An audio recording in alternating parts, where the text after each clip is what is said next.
the Adam in action is what she wants. So, it's fun to have guests on because I can surprise them by hitting recording. If they don't pay attention, they'll say funny things mid sentence, like, "Oh, I got to go use the restroom," and that's how we're starting the podcast.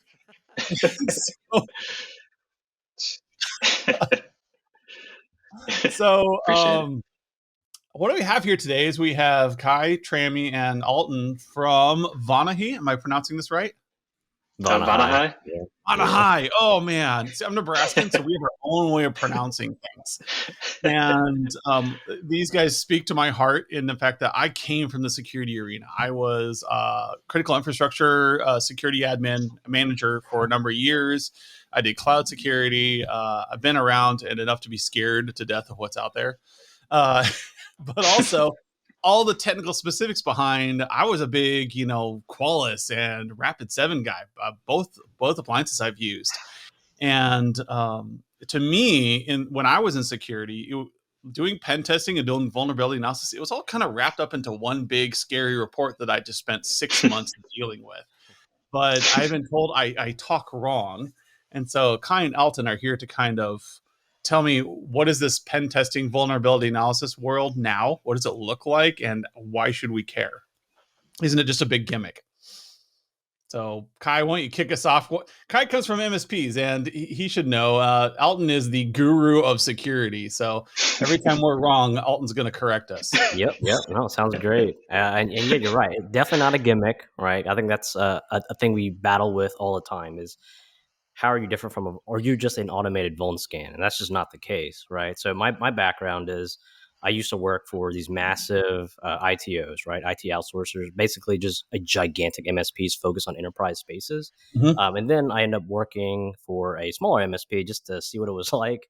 And along the way, I realized it's all the same, right? Ultimately, it's a whole lot of engineers with a whole bunch of tools trying to do the right thing for their client.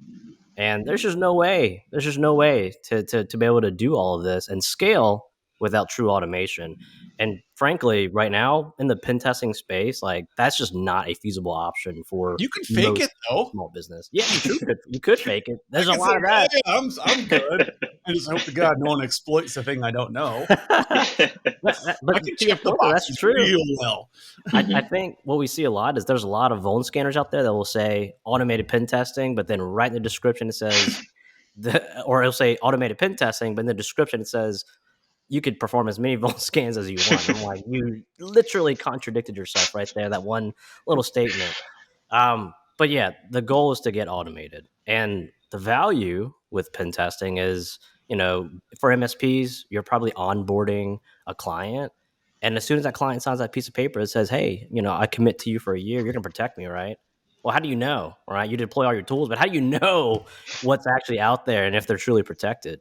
The best way is to do a pen test. I mean, that's a loaded question. What is the difference for my new people here that are not security? They're really great engineers. What's the difference between a security and a pen test, or a vulnerability scan and a pen test? Who wants that question? Yeah, I could take that one. Yeah, so we're all, like, to your point, we're all pretty familiar with, like, your Rapid7, Qualys, Nessus, OpenVAS, etc. And so basically, vulnerability assessments are geared towards finding issues on the surface level, right? So here's a vulnerability. Here are all of the things that could possibly happen if somebody was to exploit them, right? So it doesn't really paint the entire picture behind, okay, like, of these tens of thousands of vulnerabilities that this report came back with. What is what actually matters, right? They're just kind of telling you from a surface level, what the vulnerabilities are. So I like to the analogy I like to use when it comes to pen testing versus vulnerability assessments is that a vulnerability assessment will basically, try to unlock the door, and then to tell you, hey, your door's unlocked, and then here are all of the things that could possibly happen if I was to walk in, right? So it's nice to know the door's unlocked, but what would happen if somebody was to walk in? And that's where the pen test comes in at, right? It's basically proving that because of this vulnerability, I can get access to X, Y, Z. So the pen test takes the vulnerability assessment like many more steps further. So it's not just telling you that the vulnerabilities exist, but the goal of a pen test is to demonstrate impact. Like, what would happen if somebody was to actually exploit this vulnerability? Like, does this mean they get access to sensitive data? Could this transition into ransomware? Could we identify a lot of other vulnerabilities that the vulnerability assessment didn't cover. So So if it's crap really hits the fan, how far is it going to spread, and how much exactly, am I going to have to clean up? exactly on the impact. What's Yep, the spray going to be? exactly. Yeah, I've got that. Like we spend some time, we try to scare our customers into buying products. Like, Hmm. oh, Mhm.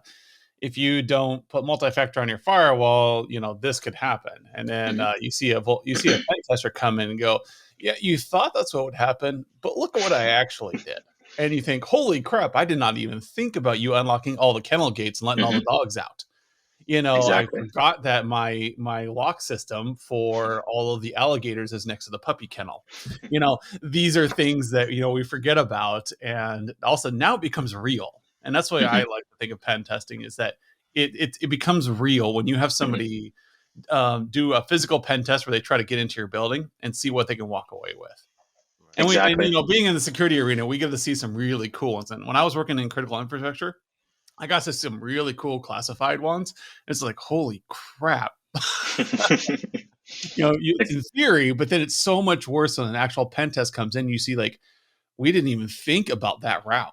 And, the pen Exactly. tester is just going, oh, look, a candy store. Like, they're just Yep. like, where can I do the most damage? How can I get in here? And so What? part of what we're going to do today is just talk about like what this means, but then in part two, for everybody who stays in for part two, is going to find out how do you generate profit doing appropriate pen testing and automated pen testing. Because to me, in the past, like, pen testing requires a large brain to do. Like vulnerability analysis, I can set up a Qualys box and I can let it scan, and I get a bunch of red, yellow, and green things back. I'm like, cool. And now I just go down my checklist: red, bad; yellow, Hmm. okay; orange, you know. And I can do that as an engineer. I don't have to think about it. But when it comes to pen tests, there's logic there. So how the heck do you automate a pen test? Because a pen test requires somebody to digest this, doesn't it? Hmm. Yeah. So, so when it comes to automated pen testing, it's really one of those things to where like 5 years ago when you mentioned things like AI, most people were just like, yeah, whatever. But as we see today, there's been a lot of automation that technology has created. So automating a pen test is really just basically automating a mindset, right? Understanding how a pen tester would go about certain attacks. So typically, when you see something, you make a decision, right? So if you think about a pen tester, they're basically just making a lot of decisions and typing in a lot of commands and just interpreting the output.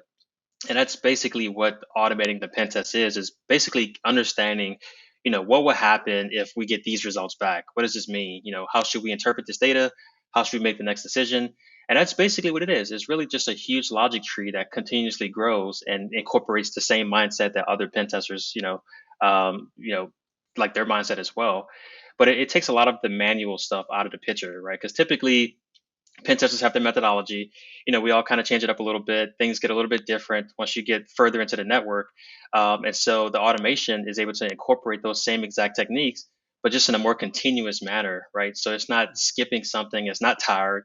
It didn't get divorced yesterday, right? So it's really, it's really, hitting the nail on the head every single time it runs. So, it's just a lot more consistent, but, we're able to take that same process methodology that we would do manually and incorporate that into a lot of code that can do the exact same thing and produce the same results, which is pretty nice. So are you doing any kind of like AI testing with this, or like how does it Hmm. how does it cover the ever changing landscape? Hmm. So a Yep. person can read the latest article, they're keeping up on their CEs with their CISSP or Hmm. whatever certification they have. But Hmm. how does an automated pen test keep up on that? With Hmm. my vulnerability analysis, it was just a matter of, oh, check these new ports for this Hmm. particular service, and that's all I had to do. But with pen Hmm. testing, how are you keeping on top of the most up to date exploits? Yeah. So the good thing is that because we've automated the pen test, we can spend more time in security research, right? So whenever there's new exploits that come out, new vulnerabilities, we can actually spend our time understanding how those things actually work in the pen test.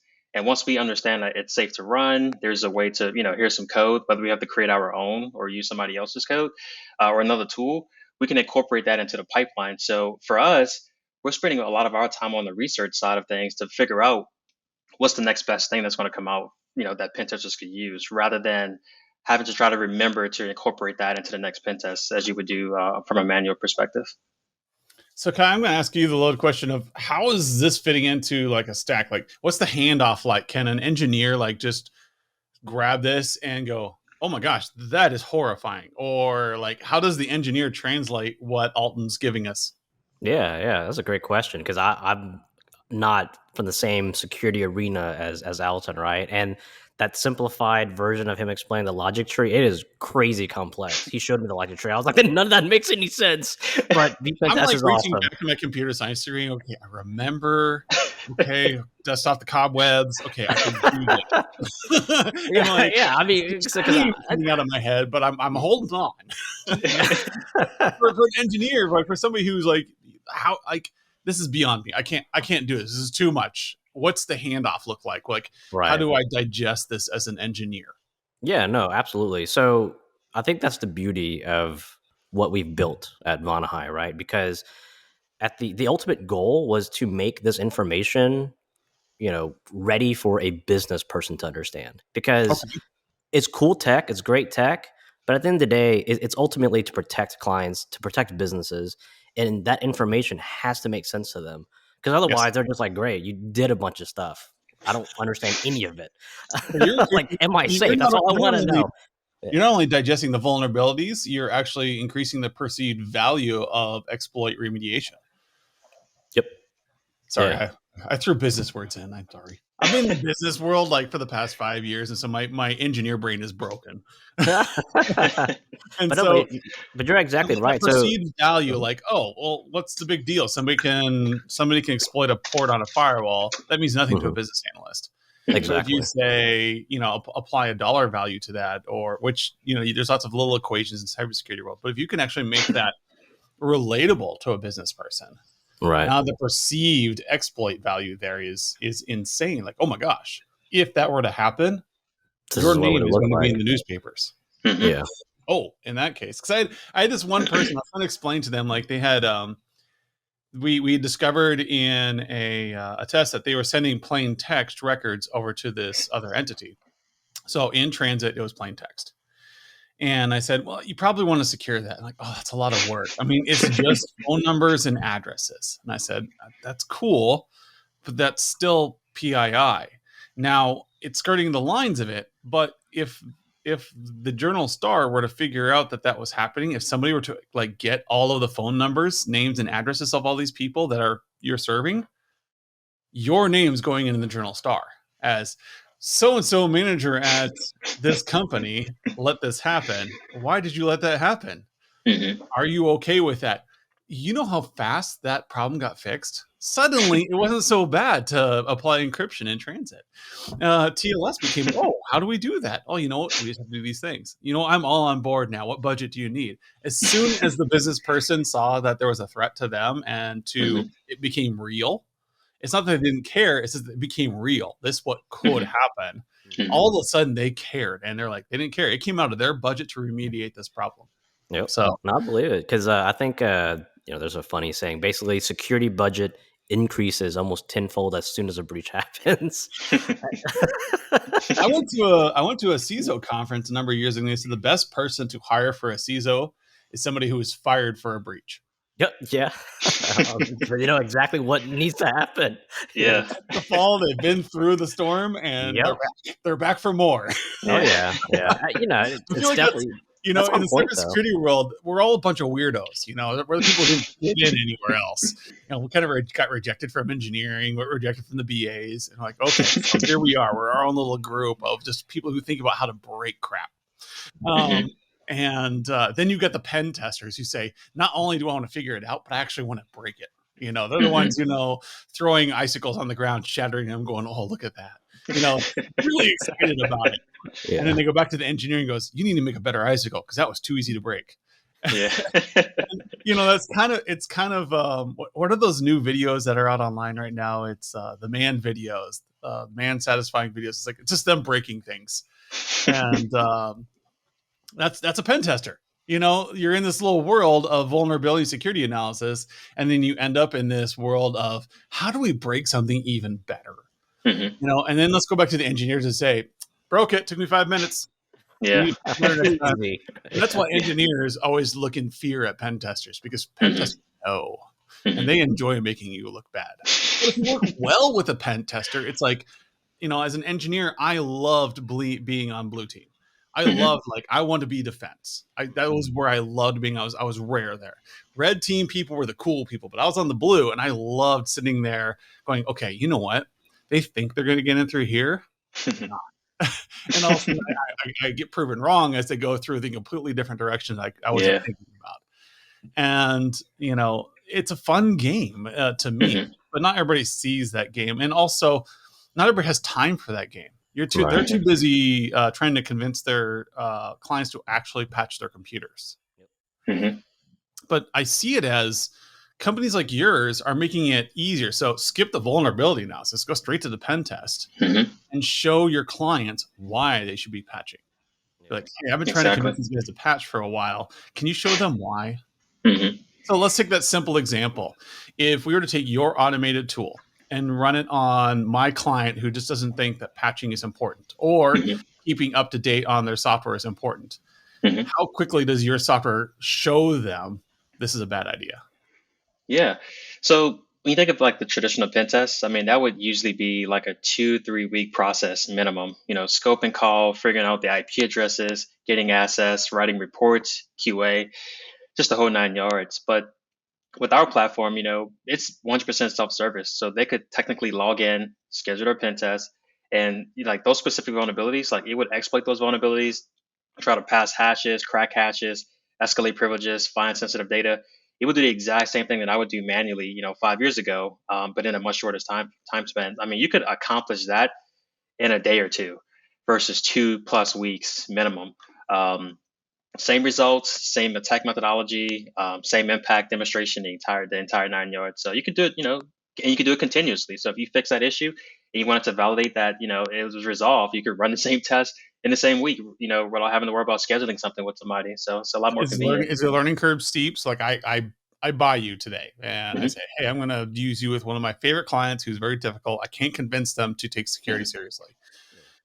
And I want to have a report to them that shows them the business need for taking security seriously, not just compliance checklists, but actually caring about security. What is that learning curve like? Time of purchase to first report going to client. Yeah. So depending on the size of the network, of course, it could be within the day almost. Yeah. Right. Just to start seeing like findings to do the actual pen test. The pen test itself to kind of put it to like a good reference. Let's say we had a /24 with about 110 active IPs on there. It would take about 3 to 4 hours to complete that assessment. Am I going to crash the network doing it? Nope, you will not. Yeah. No. Nope. It's invasive. So I don't need a rules of engagement or anything. Well, so you should definitely let them know you're doing it. Forgiveness rather than permission, people. Well, because there's a couple of things at play here, right? And it really depends on what we're trying to test, or the person is trying to test. So in this case, if there's like a boatload of like blue team tools, if you will, and you don't tell your blue team that you're about to do this, they're gonna get alerts because by design, those tools should be catching that type of activity. Now, if it doesn't, well, then you got other problems you got to deal with. But yeah, that's a good way to test your blue team. Those don't tell them. Exactly. Yep. Yeah, oh, exactly. It really is. So yeah, I've gotten a phone call. Yep. Yeah. Yeah. I didn't. Yeah. So because we've actually had a couple partners, and it's really cool what they've done is basically they've partnered with a SOC or something like that, and they're like, I'm not going to tell them. I'm just going to run this, and I'm going to see if I get a phone call. And, because they wanted to test that service, make sure that it was performing the way they expected it to. So, yeah, it's a good way to test your blue team for sure. Yeah, I have been tested in the wrong way. I had a manager test me once. We had just bought a new security appliance for storage, and we had not normalized the data yet. And he suddenly like, do you know something going weird over here? I'm like, there's a lot of weirdness going on right now. I don't have it normalized, but he didn't know what that meant. And so he kept trying to test me. I'm like, I honestly cannot figure this out because there is so much wrong with this area right now. I can't, if we were being attacked right now, I wouldn't even know. And so normalizing, but then once we normalized, we did tests. It was awesome because I would get the phone call. I expected the phone call at 2 a.m. and I would get woken up, get the phone call. I'm like, thank you. And then I would turn off my my test. So Mm-hmm. I love making things easier. Mm-hmm. And so you guys are the outside of like a Metasploit. Metasploit was what I kind of used for pen testing, Mm-hmm. but that you required a ton of configuration ahead of time. I mean, you had to have a really good engineer who understood testing in Mm-hmm. order to get Metasploit even going, even though they touted themselves as easy. Mm-hmm. Technically, they are because you're not designing the scripts from scratch, Mm-hmm. but they still it was a lot of time. But you're telling me I can grab yours and get it in place and probably within a day have a good report back out to my clients. Yep. Because In a Exactly. smaller environment. yeah, because Exactly. our sales team is not technical at all, and they can schedule the assessments. Because really, the platform is a place that where you're just dropping in information. It's 7 sets of questions, Mm-hmm. and most of it is like just details around how you want your report to look, and then Awesome. providing the IPs, and then you hit go. So easy a sales guy could do it. I got it. Exactly. Yeah. Yep. Pretty much. Like the only difficult Yeah. part, and this is, and I say difficult, it's a little bit of a stretch. It's not really difficult. It's just rolling out, the agent. It's just a singular VM that we need on site, and that takes 30 minutes to do. So Okay. Yeah. I Exactly. mean, I love that. So you guys are like kind of the first in the market with automated pen testing or just the easiest? I would say the But easiest for sure. yeah. From all the feedback I've heard, yeah, there's only maybe 2 other like major, like truly automated pen test solutions out there, but they're apparently very complex. Oh, Yeah, and I think that's one of the things we really wanted to focus on because, like, I've done hundreds of like scoping calls, 30 minutes with every single client that I was doing an assessment for, and we've taken those same questions and put it into the 7-step process, like he was mentioning. So we've simplified, all of the complicated stuff that used to happen into a pretty easy process. And even when it comes to like the reporting and just the agent deployment, I mean, I've been a part of some like manual pen test engagements where you're going back and forth with the client for weeks trying to get the virtual machine up and running and firewall configuration rules and just a whole disaster. And we've made that like so easy. It's almost scary. all right. And it I actually love works. it. I love easy. Yeah, again, like Adam is lazy. I always tell my members and in our industry that one of my core values is that I am lazy. So I'm Hmm. going to end up this session here because this is great because we have part 2 coming up where we're going to talk about how to turn this into profit, automated pen testing into profit. And that's going to be next week. And it'll be Kai and Alton and Trammy. If I can trick her into talking again, I'll have her on as well. So we'll see you guys next week.